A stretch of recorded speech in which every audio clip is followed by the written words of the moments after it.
All right, good evening. Welcome. This is City Council Workshop. Today is Monday, April 7th, 2025. It's 5:15 p.m. Around the table, we have Councillor Beck, Councillor Mauer, Councillor Fish, Councillor Dean, Councillor Fournier, myself, Council Chair Pelletier, and City Manager Deb Laurie. First on the agenda tonight is the ARPA Agreement Amendment for Bangor Housing Development Corporation. Yes, thank you. When Bangor Housing Development Corporation submitted their application, just as a reminder, the council granted $2 million for infrastructure improvements related to the construction of a two-phase development for individuals who are age 55 or older in our community.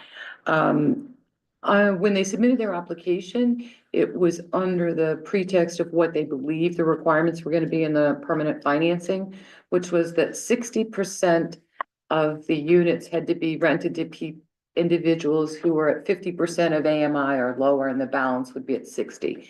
The final permanent financing requires that all units be rented to individuals who are at 60% of AMI or lower. So I just wanted to tweak that provision in the agreement. It's still clearly an affordable housing and there's no substantive change. And I'm very excited to share with you that they tell me they're going to be breaking ground in June. So. Questions or concerns? Seeing none. All right. Next item. Next item, congressionally directed spending requests. So many folks may know that every member of the federal delegation in both the Senate and the House of Representatives have the opportunity to submit what are referred to as congressionally directed spending requests. They're project specific type request. Obviously, senators have, not obviously, but senators have a lot more capacity as to what they can submit for consideration. So we received a notice last week, that both Senator King and Senator Collins have opened up their submission portal for community directed spending requests. Typically, the city does go ahead and submit applications for consideration. So we have identified two within the city that we would like to submit. One is the Hogan Road area Kmart pump station sewer upgrade. You all know that's about a $5 million project. We put some ARPA money associated with it. We'd like to request the balance, $3 million in federally congressionally directed spending. The second project is the opportunity to redo the security screening checkpoint on the second floor of the terminal at BIA. We have the plans all drawn to reconfigure that. We actually have the ability to fund that with passenger facility charges, but if we can access federal monies, we should. So those were our two that we'd like to submit, unless there's any hesitation or concerns.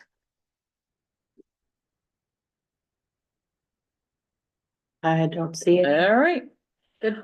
The other thing that occurs with congressionally directed spending requests is we have community partners who are also looking to submit requests. So oftentimes they want letters of support. So the two that I have a request for are community care, which is to fund improvements to the Shaw House shelter. Both the city and the county provided in total 1.1 million in ARPA funding to complete certain work.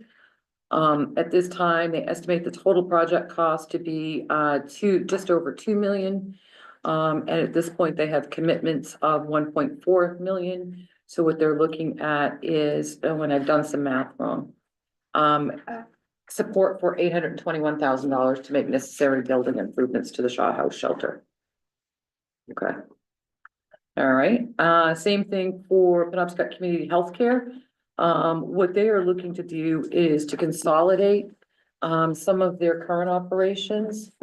So they have their flagship clinic at 1012 Union Street. And then they have their adult clinic, and what they'd like to do is to renovate the 1012 space, which was built in 1997 and allow for integration of their adult wellness practice. The total project cost is about $5 million. They're asking for 50% of the funding from the feds. For the minutes, Councillor Leonard has joined us. Any questions or concerns on submitting a letter of support for PCHC? Okay, All right. next item. So legislative update. Sorry to add this on a committee week, but wanted to kind of get on your calendar. We did speak, well, first things first. You may be aware, that the Secretary of State is in receipt of a people's veto referendum related to the enactment of LD 609, which is actually the appropriations to close out fiscal year 25 and the biennial for 26-27. The Secretary of State has until tomorrow to draft the wording of the ballot question and to share that wording with the applicants. If it's agreeable, then the petitions will be printed and the signature gathering can begin. Petitioners would have until June 18th to collect and return just under 68,000 voter signatures. If there are adequate signatures and they are certified and valid, the implementation of the fiscal year 25-20, the closeout of 25 and the biennial of 2026 bill would not be able to take effect. So it would delay implementation of the state budget until the results of the November 4th of referendum election are certified. So if this were to come to fruition, it likely puts the state in a position of doing a state shutdown. I'm not quite sure what that looks like or what executive powers that may exist within the administration. We hope to get some clarification on that shortly. If it doesn't come to fruition, there's no harm, no foul. The budget will continue as currently approved. The concern from a municipal standpoint is if the state government results in a disruption of state government, the city will not receive aid to education funding potentially. I don't think it will. Don't think it will receive its revenue sharing. I'm not sure what that means for DMV. I'm not sure what that means for Maine Forest Service. I'm not sure what that means for Maine Care. There wouldn't be any Maine Care funding. So just something that we're keeping an eye on. But I'm hoping that it will become a little bit clearer here in the next week or two. But it was pretty substantial. I just wanted to make sure folks were aware of that. I'll stop there. Questions on that? Winter.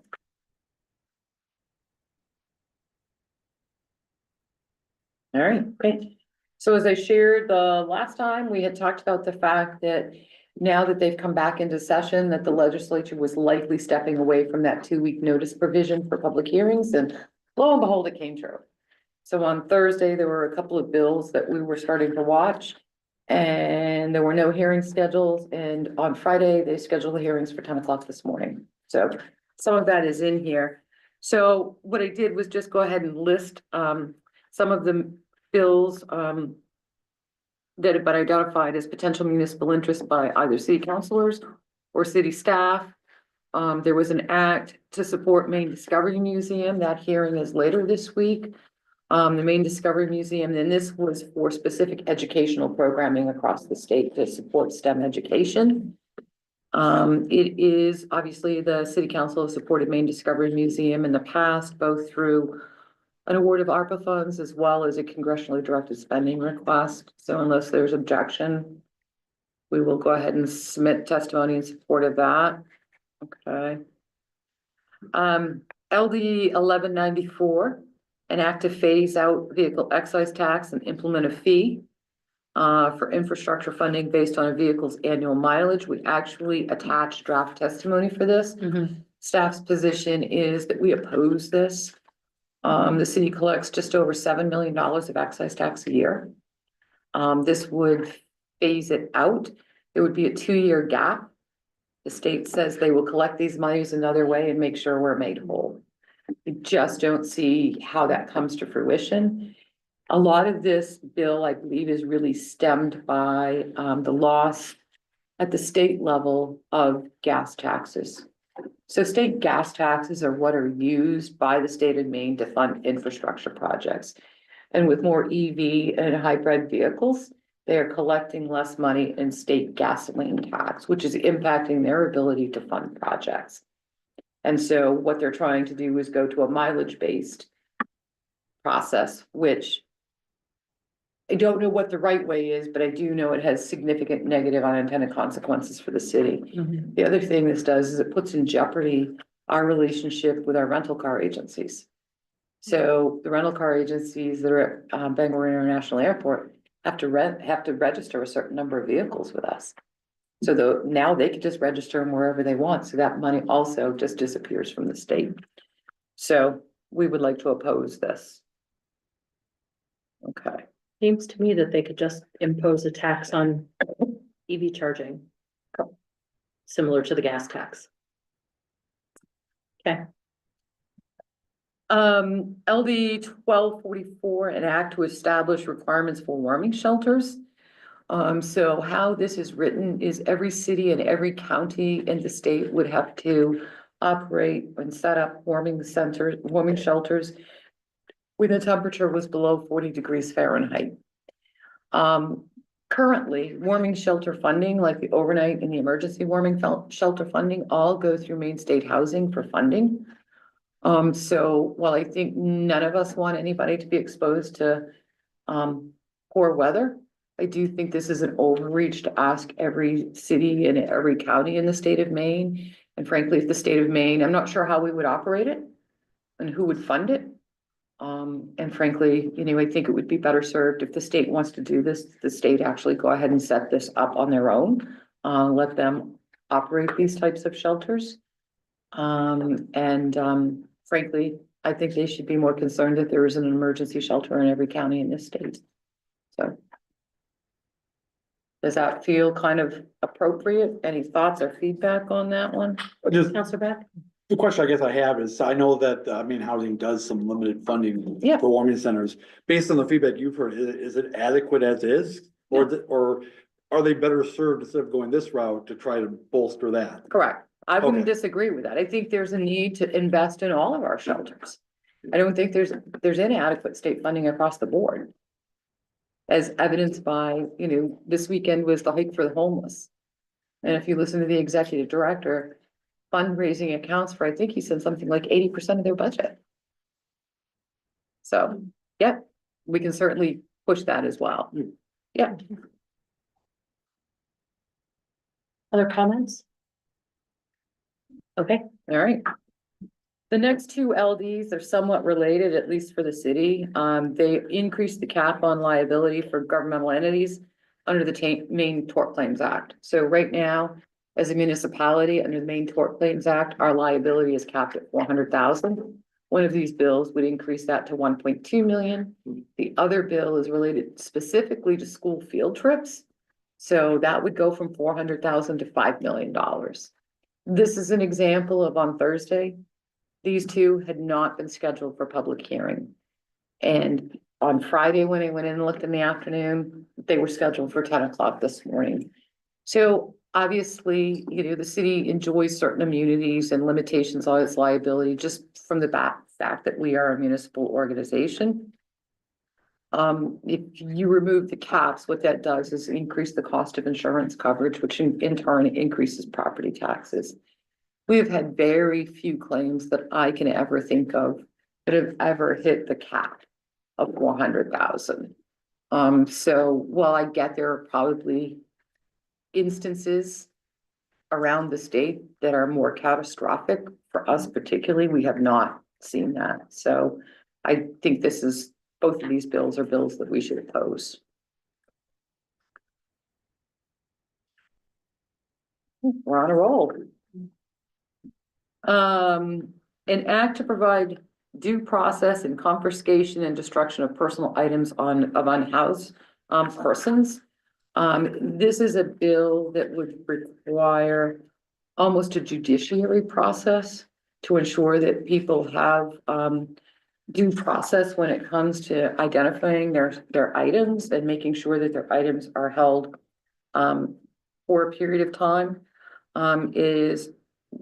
You have to provide it currently, for example, if somebody's found camping on city property, let's just say, in a public park, because they told they have to leave based on the closure times. They're also told that they can't be there. We grant them plenty of time to pick up their items. We try to give between 24 and 48 hours of notice. Further, for example, when we did the encampment, we provided the opportunity for people to store items. It is not our intention, nor is it ever our desire to destroy people's belongings, But we do need to ensure that our parks and open space are available for all and that the rules and ordinances on the books. This also provides an opportunity for a hearing. Under an, I'm not even gonna attempt that word, a judicial type process.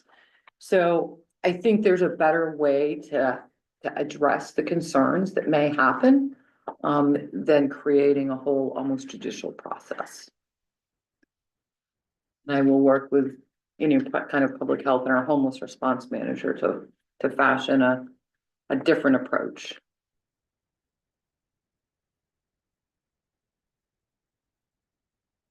Counselor Dean. Do we currently still have availability for storage?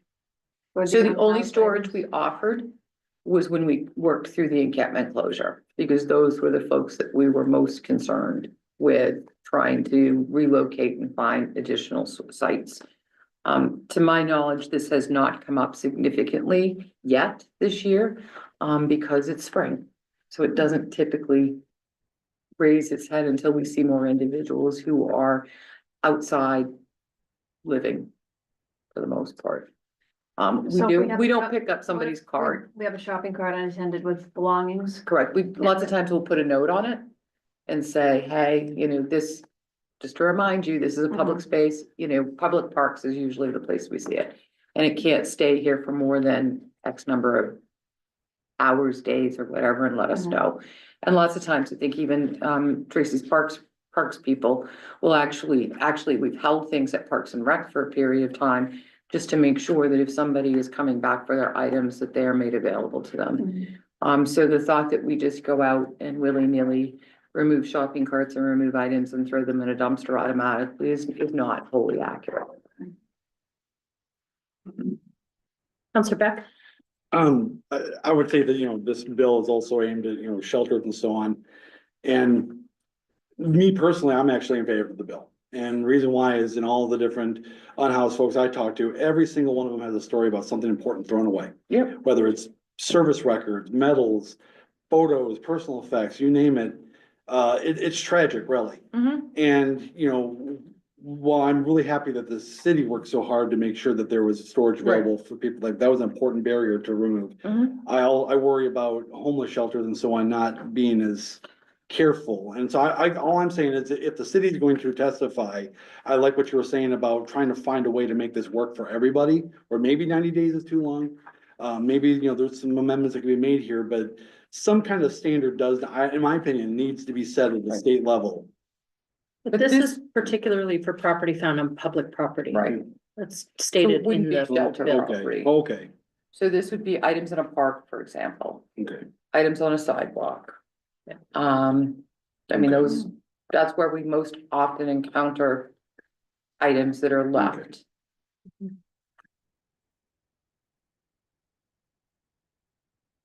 No other comments. Okay, we'll try to work up some suggested alternatives for consideration.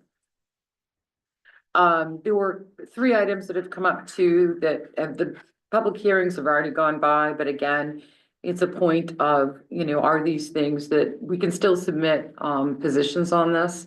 So one was an act to sustain emergency shelters in Maine. It goes to Councilor Beck's question of, do they even get enough money? And the answer is no. So I would think we would want to be supportive to get the state to fund more of that. The other was an act to continue to support the Maine Multicultural Center. For those of you who may not recall, the city actually provided funding for the initial year for the position. And funding for that position was included in the state biennial budget for 24-25. So this would be a continuation of that. And obviously, they're a pretty robust group in our community.